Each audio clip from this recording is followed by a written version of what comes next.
आज हम लोग भूगोल के बारे में जानकारी लेंगे। सबसे पहले इसका इंट्रोडक्शन क्लास होगा कि भूगोल कहते किसको हैं, ठीक है। इसका मतलब क्या होता है, भूगोल का मतलब हम लोग पढ़ते हैं, भूगोल सीधे पढ़ेंगे, हाँ भूगोल का बुक है कहाँ है, हम लोग पढ़ेंगे चलो भूगोल। तो इसका मतलब, इस शब्द का मतलब क्या होता है, उसके बारे में आज के क्लास में हम लोग जानेंगे, ठीक है। तो भूगोल, देखो भूगोल जो है वो हिंदी शब्द भू और गोल लिखा हुआ है, तो दो शब्द भू और गोल दो शब्दों से मिलके बना हुआ है। भू का मतलब होता है जमीन या धरती, ठीक है। तो भू का मतलब क्या हुआ, जमीन या धरती, है ना। और गोल का मतलब गोल हो गया, ठीक है, जो गोल हो गया। तो हमारा पृथ्वी क्या है, बोला जाता है गोल है, एक्चुअल में गोल नहीं है, ठीक है, लेकिन गोल माना जाता है कि हमारा पृथ्वी जो है वो गोल है, ठीक है। तो हम पृथ्वी पर के ऊपर के सतह के बारे में जो भी जानकारी है उसके बारे में हम लोग पढ़ते हैं या उसके बारे में अध्ययन करते हैं, तो उसी को हम लोग क्या कहते हैं, भूगोल कहते हैं, ठीक है, भूगोल कहते हैं। जो भूगोल का इंग्लिश में बोला जाता है क्या, जियोग्राफी।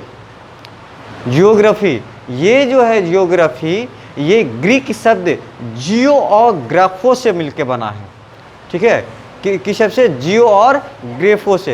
यहाँ पर देखो हम लिखे हैं, जियोग्राफी शब्द किससे मिलके बना है, जियो और ग्राफो से। जो ग्रीक शब्द है, जियो का मतलब हो गया पृथ्वी, ठीक है, और ग्राफो का मतलब हो गया लिखना या वर्णन करना, मतलब पृथ्वी के बारे में, यानी पृथ्वी के ऊपरी सतह के बारे में अध्ययन करना या लिखना या उसमें उसके बारे में जांच पड़ताल करना भूगोल कहलाता है। समझ में आ रहा है कि नहीं आ रहा। तो इसका एक डिफिनेशन क्या होगा कि भूगोल वह शास्त्र है जिसके द्वारा पृथ्वी के ऊपरी स्वरूप और उसके प्राकृतिक विभाग, जैसे कि पहाड़, देश, महादेश, नगर, झील, मरुस्थल, महादेश और भी चीज़ें जो है ऊपरी सतह में हम लोग जो देखते हैं, उसके बारे में जो अध्ययन किया जाता है उसी को क्या कहते हैं, भूगोल कहते हैं। जैसे कि जब हम लोग जब जानकारी हुआ तो क्या हुआ कि जानकारी हुआ तो हम लोग सीधे जानते थे कि पृथ्वी पर रह रहे हैं, कैसे, मतलब कहाँ कहाँ क्या फैला हुआ है, उसके बारे में हमें कोई जानकारी नहीं था। अभी हम लोग जानकारी ये लेते हैं कि ये नदी इतना किलोमीटर दूर में फैला हुआ है, ये जंगल जो है सुंदरवन डेल्टा वगैरह बना हुआ है ना, ये जंगल इतना दूर में फैला हुआ है। तो ये सब की जानकारी का अध्ययन करना, ठीक है। फिर इस जंगल में इतने तरह के जानवर हैं, पहाड़ हैं, तो कौन ऊंचा पहाड़ है, तो पहाड़ के जानकारी, जैसे एवरेस्ट है सबसे ऊंचा, है ना, पहाड़ है एवरेस्ट, तो वो क्या, उसके बारे में अध्ययन। तो जो पहाड़ी हो गया, मरुस्थल हो गया, कितना क्षेत्र में मरुस्थल फैला हुआ है, वो मरुस्थल कितना दिन पहले बना था, पहाड़ कैसे बना, है ना। हम लोग पढ़े हैं पहले 7 क्लास या उससे पहले भी पढ़ाए होंगे कि पहाड़ की उत्पत्ति कैसे हुआ था।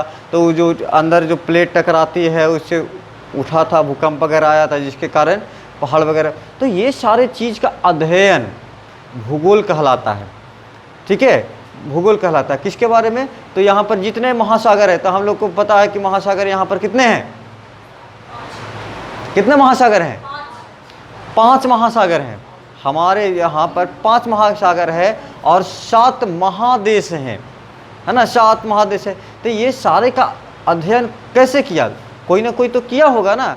तो इसी बारे में अध्ययन किया जाता है, उसके बारे में जानकारी लिया जाता है कि कौन सा महादेश कितना क्षेत्रफल में फैला हुआ है ना। इसी में हम लोग पढ़ते हैं कि दिन रात, या फिर देखते हैं कि जो समय रेखा जो हम लोग का होता है, ठीक है, ग्रीनविच लाइन जो होता है, जिससे हम लोग अपना घड़ी मिलाते हैं, तो इसका अध्ययन भी वही होता है। इसी से हम लोग को अध्ययन से पता चलता कि हमारा जो पृथ्वी है वो 23.5 डिग्री झुका हुआ है। तो ये सारे चीज़ें के बारे में अध्ययन जो होता है वो भूगोल में ही किया जाता है। इसी से जानकारी हम लोगों को मिलता है कि हमारा पृथ्वी किस प्रकार, सिर्फ ऊपरी सतह के बारे में, ठीक है, ऊपरी जो सतह है, जो जिसके बारे में जानकारी, अंदर के सतह जैसे ज्वाला अंदर है, लावा है, तो उसके बारे में अध्ययन नहीं, किसके बारे में अध्ययन? सिर्फ ऊपरी सतह के, भू का मतलब क्या? धरती, ऊपरी सतह, उसके बारे में अध्ययन किया जाता है। ठीक है।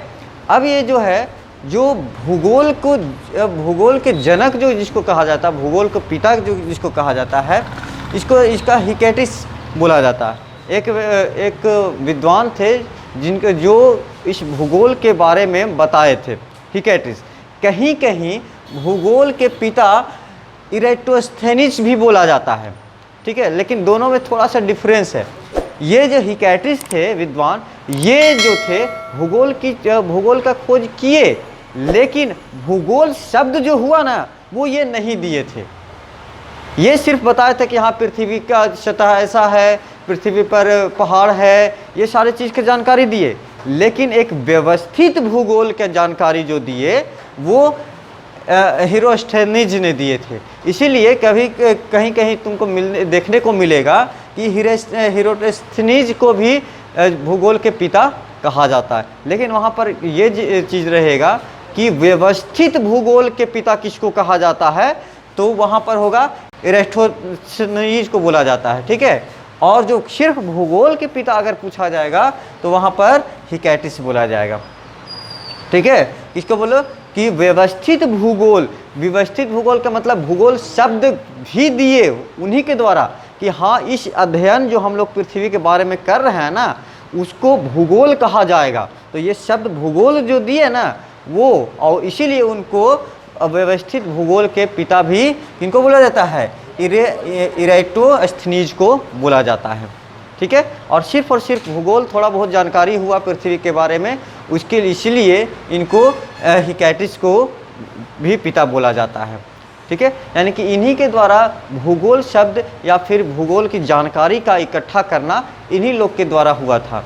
ये यूनानी सभ्यता के लोग थे, यानी यूनान ग्रीक थे, यूनान के लोग विद्वान थे। तो यूनान के विद्वान उस समय बहुत तेज हुआ करते थे। देखोगे कि कोई भी चीज़ का खोज हो गया या फिर कोई नया शब्द हो गया तो हम लोग को मिलेगा लैटिन शब्द हो गया या फिर ग्रीक शब्द मिलेगा, है ना। यूनानी वैज्ञानिक के द्वारा ये सब चीज़ें खोजा जाता था। समझ में आया कि नहीं आया? ठीक है। तो हमको ये डिफिनेशन से पता चलता है कि हमारे भूगोल की जो खोज हुई, ठीक है, तो उसका अध्ययन जो हम लोग करते हैं, भूगोल का अध्ययन जो किया जाता है वो किस बारे में किया जाता है? जो हमारे पृथ्वी है उसी के सतह पर जो भी चीज़ें हैं, पहाड़ वगैरह, उसी के बारे में अध्ययन करना भूगोल कहलाता है। यहाँ तक कोई दिक्कत नहीं ना?